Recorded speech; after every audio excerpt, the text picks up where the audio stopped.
Speaking of buying things for $1, you lads, you've just recently uploaded your first EP for streaming up on the various online media sites. First of all, just a little kind of background as to how you got here in the first place. Deadlights, Eoin, that was your baby. Yeah. Well, basically, I was over in the States. I was working in some studios over there and trying to put a band together. The logistics in San Francisco was a nightmare, so I just started trying getting the whole song done on my own from start to finish, you know. That's always how it starts, when someone can't find anyone else to play with. Yeah. But I ended up coming back then, and I had put together quite a few songs and had basically a full album.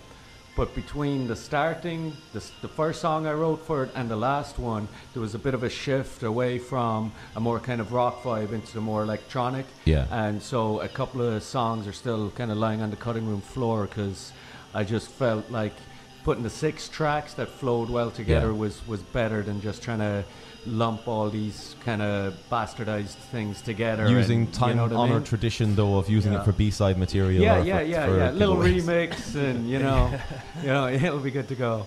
But so that's it. I came back, and then I'd played with Brodie before in a band a couple of years ago, kind of short-lived project, Celestial Clockwork, with the drummer from Brains and a friend of mine on bass. So you know, Brodie was on keyboards back then. I was guitar, vocals, and we clicked well together. We wrote a bunch of those songs together, and you know, I don't normally write songs with people too much, but so when you find someone that you can kind of click with and jam and come up with some worthwhile material, I said it to Brodie. I was like, Brodie, you know, because as well, this is a synth-driven project. Yeah. Brodie can tickle the ivories like pretty much nobody else I know, so it was kind of a no-brainer to get him involved, you know. Of course. But it's kind of interesting, really, comparing the finished product, the kind of real synth rock 80s vibe to it. What was the original idea behind Deadlights? Well, it was similar, but it had more chunky guitaring and it had more believable drums, you know, or realistic sounding drums. I was about to say, was there always... I programmed all the beats with real drum samples, and it was painstaking. It took longer than anything else. Yeah. And but then I thought the stronger songs were emerging out of the more electronic ones, and I've always loved that kind of music anyway. So I kind of reevaluated what I wanted to do with it, and I just enjoyed it more. And when you're not using a real drummer and you're kind of faking it with samples, you can get a great result. Like plenty of albums, Marilyn Manson's albums, whatnot, they're barely live drums, really. If you know, the whole so industrial much cutting, and you know. Yeah. But I kind of wanted to start and just lay down a more simple beat and leave the song speak for itself and grow a bit more organically instead of coming up with a riff, spending like 3 weeks programming a drum beat and fitting a song around it, you know. So I just find it feels more natural for me now to try and make it, you know, grow that way. Considering like the energy that comes behind your music, and that there's so much kind of vitality to it, almost, especially with Chemical Sunset, which is coming up next here on RebelStream Radio.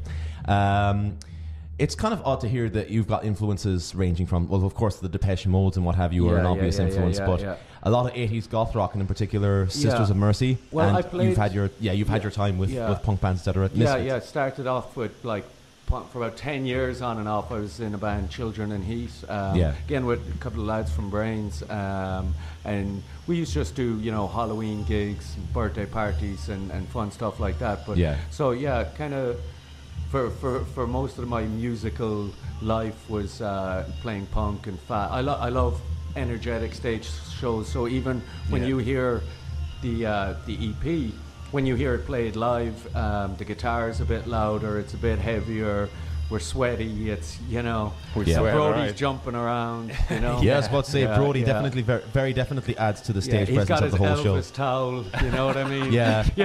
I need 17 Elvis towels. Brodie, what goes through your head when you're lashing out there? I'm afraid to know. I'm just having the greatest fun ever, man. Well, it looks like the greatest fun ever. That's pretty much what I think. And coming into Deadlights yourself, with things that have already kind of come together already, songs that had already been put together or had existed, what was your angle like coming in and kind of leaving your mark on it, so to speak? As Eoin said, really enjoyed writing songs with him and presented these awesome songs to me, you know. So I just jumped in and we worked out live versions, which sound pretty cool too. Yeah, you know, very close to. I've always been kind of a believer a little bit that, you know, some of my favorite songs have been written by one person, you know. So I think there's an element with certain bands that really works. But then again, when you do have somebody that's got, you know, maybe like keyboard chops that I don't have, he can definitely, going forward with this new stuff. We've got like maybe halfway through a new EP of kind of demo work and stuff that we're working on, and we're definitely trying to collaborate a bit more on this one. And, you know, there might be a few songs I write, a few songs he writes, and a few songs that are a bit of both. But hopefully we can still keep these as like songs and somebody's vision, as opposed to like painting by numbers, you know, some kind of monster. Yeah. I know. There's not much in the way of kind of synth rock in the vein that you've attempted in Cork, and of course, obviously, Cork has always been a very eclectic scene. You know, obviously, everybody trying different things and experimenting and cross-breeding and so on, and cross-promoting and so on and so forth. What do you think of the current electronic scene in Cork? I've seen one or two bands, literally one or two bands, the whole time I've been going out in the Cork scene, that kind of use synthesizers. One was a band years ago. I played a gig with them back doing the punk stuff. They were down from Dublin. Beta Block and Soundtracks? No, I can't think of their name now. Like, but they actually inspired me a little bit. That time they were down, they had all the old analog synths, and they actually added a guitar later on. I didn't like their later stuff, but that first stuff was really synth-driven, kind of punky stuff, which was great. And love to see a bit more of it around, and love to play with some people that are doing that stuff. Lux are synthy. Lux are very synthy, but they're cool. Not. By all accounts, they're ready for live action later on in the year. They've been releasing stuff on SoundCloud. I've heard the name. I haven't heard their stuff yet, but it's beautiful, kind of shoegazy electronics. Yeah, but like as I was saying to Brodie earlier, we're always looking for people to play. You can contact us on Facebook Cork, or Deadlights Cork on Facebook, and hit us up and send us some stuff or something. We'll try and work something out. Well, that kind of takes my legs out from underneath me. That was about to be the next question. What would you imagine if people and resources weren't an issue? Oh, what would I imagine? As in like Deadlights, the finished product, or Deadlights, the vision. You know, if we could pump money into it, I don't think you even really need money these days. You need time. You need a lot of time, and time that's and people. On a lot of bands, some of the bands around Cork that I've seen live that I really like, they've got kids, they've got full-time jobs, and you know it slows the process. You know, they're doing it as a hobby, and that's great. But the main thing I think is you need time and patience. You know, it's very easy to throw some stuff up online. Like I kind of took a 3-year break from SoundCloud just because I didn't want to be banging up the latest week's work, and you know. Yeah. Kind of gathering everything up. You had that, your last project as well. You did that. You really concentrated a bunch of time and brought out, what was it, 11 tracks on that or something? Or? No, it was only 4, on the EP.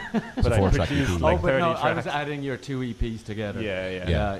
Because you gave me, I had the special deluxe edition. The studio master edition. Yeah. The special secret edition. So any stuff coming up? Any upcoming live dates? Oh yeah, we have a gig in the Brew on the 17th of October. Come and join us. Cool beans. Yeah, we'll have some special guests with us as well, hopefully that night. Good friends. Yeah. Speaking of guests and so on and so forth, you played the Control Alt Delete with Chris Power and other guy, I can't quite remember his name. Dark Horse, yeah. Culture Night is always an odd one anyway, because people are always traversing the city and trying different things, but it was a real different vibe. Just don't try and drive to the venue with your keyboards, man, and get there on time and find parking. Don't do that. Walk with them. We had a good crowd there. Like loads of people came to check us out. It really filled up all of a sudden, didn't it? Yeah, indeed. Yeah. That was an odd one. Did you get to sample the rest of Culture Night? No. Cork Culture Night, boys. Come on. No, I was out for the rest of it. It was a good night. Yeah, It got a little blurry. It usually does after I've played a gig. Well, there you go, because you're kind of you're coming down, so to speak. Yeah, but no, it was good to play Fred's again. I hadn't played Fred's in literally probably about 12 years. Yeah. And, but no, it's great because they're always there. You know, you go away for a few years and you mightn't go in there, and then you go back and it's like, hey, it's still here. Great, you know, because it's one of the great survivors of the Cork scene in particular, isn't it? Yeah, it's tough to survive. Especially in Cork, yeah. Yeah, things have changed, but I find that the Cork scene is very resilient. True. No matter what happens and no matter what venues close. Well, the PAV, there's rumours the PAV is opening back up, so that was kind of a short-lived vacation, I guess, you know. But that was always kind of going to be the case where someone was going to come up and take it in. Yeah. As to whether or not it will be a venue now is the next thing. Yeah, Lots of it's places going to be a reopening. venue. It's reopening as a venue, and I think that's their primary focus with it. Because I think the PAV is my favourite venue by far in the city to actually go and watch a band I love. I saw a Brendan Perry show, Dead Can Dance, big inspiration on me, and with this project as well, he was a big inspiration. But that was one of my favourite gigs I've seen in Cork, and the PAV was one of those reasons. So many legends that have gone through the PAV. Yeah, like Floyd played there, didn't they? I think Floyd played there back in the day, Pink Floyd. Even in the modern era, I mean, Lee Scratch Perry, Stiff Little Fingers, Killing Joke, Hawkwind. Killing Joke, I missed that one. Killing Joke, everyone missed that one apparently. So did I now, in fairness. So that's why they closed. Boys, won't be too long now till they'll be back open. Okay, coming up we have Deadlights with Chemical Sunset. A little insight into the songwriting process for Chemical Sunset. I think it's kind of easy enough to read between the lines. We're talking lyrically. about the technical rather. Yeah, the technical side of it. Yeah, that was actually, I think it was the last one to write that I finished it and all right, I have enough to put something together. So I guess there was kind of built on the experience of the other songs on the EP as well. Yeah. They're kind of actually put in order that of being written, which wasn't really a plan. When I kind of shuffled them up and I was like, what order? It just kind of felt natural to me, maybe because that was the progression of me listening to them. Like a biographical layout? Yeah. Or? But so in that one, I guess there's definitely, because it being the first kind of like EP that's all programmed beats and electronic and stuff, I'd learned something between the first and the last track. Yeah. Well, I hope I did. The story of Deadlights. I forgot some other stuff too along the way, but you learn more than you forget. Okay, so coming up we have Deadlights, and then next we have Fever by Dizzy Ray, and when we come back we'll be talking a little bit with Brodie, who was involved with the recording and mixing involved. Great track, actually, I gotta say. It can turn out really well. All this and more coming up in the next hour on RebelStream Radio, here live on Room 101 Online Radio.